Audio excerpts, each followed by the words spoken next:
Former President Jimmy Carter served for years as a Sunday school teacher in his hometown of Plains, Georgia. On Saturday, the Carter Center announced he had chosen to receive hospice care from home to be with his family.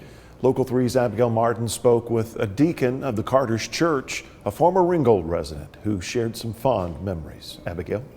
When Carter returned home from his presidency in 1981, he joined the Maranatha Baptist Church in Plains. Ringgold native Zach Steele says it was on his bucket list to listen to Carter teach Sunday school, but Steele didn't expect to have a friendship with the former president. You're in awe of him when you meet him at first, but then you realize that he doesn't really want to be known as the president. Steele says Carter knew people wanted to meet him, and he and Rosalind would stay after service for people to take pictures with them. He taught Sunday school, and it was important for him to use that platform to bring people to the church and hopefully lead them to Jesus through that relationship. Steele grew up in Ringgold and moved to Southwest Georgia in 2018. Steele says he went to the church because it's not often you see a former president teach, but he was convinced to make the drive to become a member.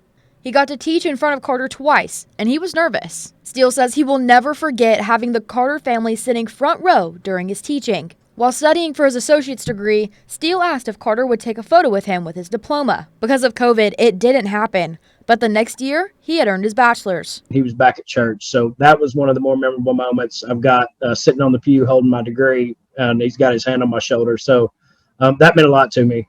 Steele says he will never forget Carter's last time teaching Sunday school in 2019. He knew it was powerful testimony, but they didn't know it would be his last time teaching. Where he talked about the big question, and he pulled the text out of Job that day and talked about the fears and life after death. And he knew when he was leaving this world, he knew where he was going. Steele says Carter was happy to be in Georgia, and he is lucky to have a friendship with him. There's a quote out there where he talks about, my faith demands I do what I can for as long as I can with all I can from him.